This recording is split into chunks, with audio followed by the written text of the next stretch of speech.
How you doing, YouTube? Matt Massive Beer Reviews, back with a little bit of mystery beer, courtesy of my boy Dan, Stout Snob 40 on the old Instagrams.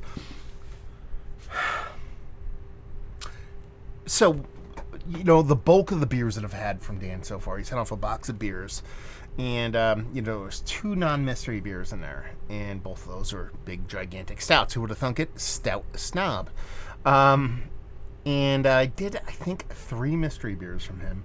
The other two, so far, there's more than that, but the two that I was sure were going to be stouts were. The one was like a green bottle beer, so I assumed it was going to be a mixed culture beer, and it was. So this is the one I don't know. This could be a stout. This might not be a stout. We'll see what's what. That's the best part about mystery beers. We do not know. So, 12-ounce bottle. Give it a pop. He's got those. Okay. It's definitely Pilsner. So, at least we know we're dealing with a rich, decadent Pilsner. Let's throw it in there like a jerk. And, a 12-ounce bottle of stout. What could it be? It could be a bunch of different things, actually. But let's just judge it on its own merit as opposed to trying to guess what it is, at least from the outset here, and see what's what. Index finger. North of khaki, south of where I like my coffee to look. Malt ballish kind of head. Infinite creaminess with a little bit of kind of like straggler craziness on the top, like a little bit of soapy rockiness as far as the actual beer looks. Motor oil. It's going to whiff.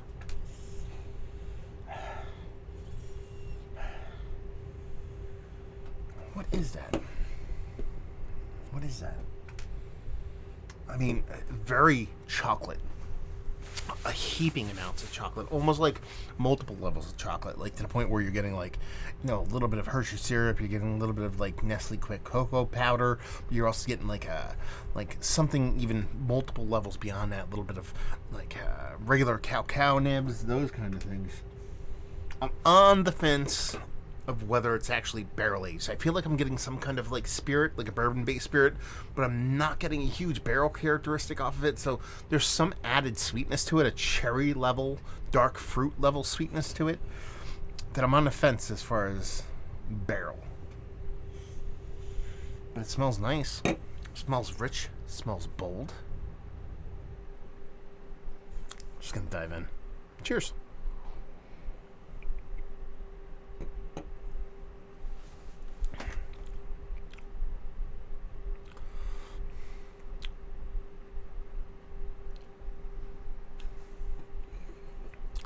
I still haven't made up my mind whether this is barrel aged or not, oddly enough. So there's a really beautiful, well done robust stout here. You're talking about 12%, give or take. But there's something about it that's very cohesive. So I'm guessing this has age on it. There's not really like an overt like oxidation note here, but this beer might be big enough. I'm guessing it's right around 12% and actually might eke up closer to 14. In that, I think it's kind of just pushing back a little bit of oxidation if it's there. So with how smooth and how easily drinkable this beer is, I want to knee-jerk go sub 10%, but it can't be. It has to be a big beer. And I honestly think there probably is a little bit of something spirit-wise going on in this. Because I get a nice soft chocolate.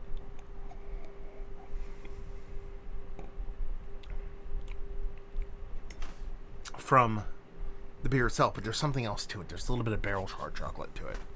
There's a dryness to it. There's a rich cherry note. And there's like a zippiness to it. In combination with how this beer drinks, while it has a little bit of hotness, a little bit of zippiness to it, the whole beer is very, very kind of cohesive. Very much like it has a bit of age on it. By that I mean, like, when you have these big bold beers, these big huge stouts that have like this, that, and the other thing going on, you get a big ABV level, you get a lot of malt, you got a lot of barrel, spirit, all those kind of things going on. The only thing that's going to kind of make that makes sense, or not just makes sense, because it all makes sense if it's hot and it's rich and it's big, but more kind of rounded edged and a kind of softness to the edges. Not that it's a soft beer, but a softness to the edges is age. So that's what I'm leaning in here. I'm leaning into a Boulder Stout.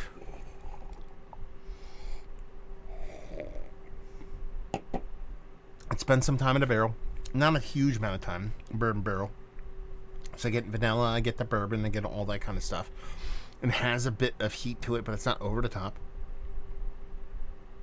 It's not overly old. I think it's like a year or two. I don't think it has like a like long haul aging going on. Let's put it this way. Cards on the table. Knee jerk reaction initially, I was like, is this kind of like a really old Bourbon County? But it's not, because it's last time I put it in 12-ounce bottles is what, 2012? Let's say it was 14. I don't think it was 14, but no, it might have been 14. Anyway, it was 14. It was 6 years ago. This beer is not 6 years old. It has like Dragon's Milk vibe to me. I don't think it's Dragon's Milk, but it has that kind of, 13% Imperial Stout with time on it, to where the oxidation actually has kind of softened the beer a little bit, but it hasn't made it thin yet. I'm getting a little bit of spirit. I'm getting a little bit of barrel in there. I think it's really tasty. I mean, like creepily tasty. Like to the point where I could drink this whole, like 12 ounces of this beer and be like, that was really delicious. And then be like, oh wait, what's going on right now? I just chugged like a 12% like bourbon barrel aged stout, and like I did it in like 10 minutes, and that was bad. So we have a Core 4 bourbon barrel aged Imperial Stout at 12.9%. Done. I wonder how wrong I am. Watch it be at like a Cascadian Dark Ale. Pull tabs, mind you, because Dan is the fucking man. And I know how much you guys love me to struggle. But we'll see what's what. And what do we have here? So we have barrel-aged Blatavasen Imperial Stout. Okay, this is a... it's not Toppling Goliath. What's the other one? I can see the logo right there. Yeah. Why can't I think of the brewery name? It's the other one. Surly. There we go. Oh, it's fresh beer too. 2020. It was about 3 months ago it was bottled, so it was off on that. So rye barrel aged. See, that was the spicy component that I couldn't really dive into. So it's a dry hopped stout. I didn't get any of the dry hopping on this beer in any form or fashion. And it has a little bit of story time that's written on white with purple background and a shadow in cursive. Like they're almost like challenging me to like get it right, because you can't even actually read what's going on. It says, since the dawn of time, it has been mankind's dream to let out the sun. Okay, these are just music lyrics, so it's actually not talking about a beer at all. So what we're talking about here is a, what was it, 12? I thought I saw the ABV in this. Where is it? 11.4. Okay, so what did I say? I forget what I actually said.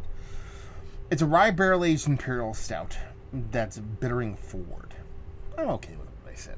I know I didn't get it right, but the only big thing I missed on here was age. I thought it had a little bit of age on it, and that was probably me confusing like rye barrel aging with aged hops. That's my kind of guess there. But I like it. Let's drink it knowing what it is. So.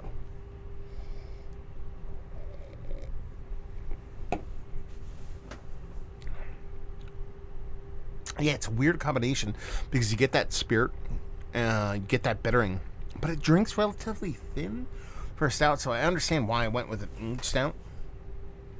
But I like it. I'll tell you that. Yeah. I dig what Surly does. Three Floyds. I've been saying surly the whole time. God damn. I'm the worst. I'm the absolute worst. Anyway, let's run it back. I actually dig what Three Floyds does, because I do. Like, it's almost like, okay, fair enough. You're wrong on that. You were talking about a different brewery, but it also sings the same. It's a fun beer, man. It's a fun beer. I like it. I like rye barrel-aged beer. I like rye barrel-aged imperial stouts. I think they come off really fun. And I think this one was a kind of fun beer in that sense. Yeah. That's all I got, man. Mystery beers are hard. Well, I didn't think I screwed the pooch on this one. I don't think I nailed it either, so take it for what it's worth. So let's talk about this. It's one of the better barrel-aged stouts I've had as of late. Actually, yeah. Is it Mount Rushmore status? No. But I really dig where it's coming from. I thought it was an aged, barrel-aged beer with time on it in a very pretty way. So that in of itself makes it tasty. Value and availability, no idea. Dan, let me know what's what. And leave you with, if you like what we like this beer. If you like big barrel-aged stouts, you like spiciness, you like older beer, even though this isn't that old, and you like good stuff. I've never said that before. Good stuff. If you like the good stuff, you like this. So there you go. Hopefully you guys enjoyed our review down there if you want to talk about it. Massive Beers if you want to check me out doing the social media stuff. Beer Massif. If you want to check me out doing the whole podcasting thing. And hopefully you guys enjoyed our review. Hopefully you're enjoying that nice little Three Floyds jammer right now. Hopefully see you next time. Cheers.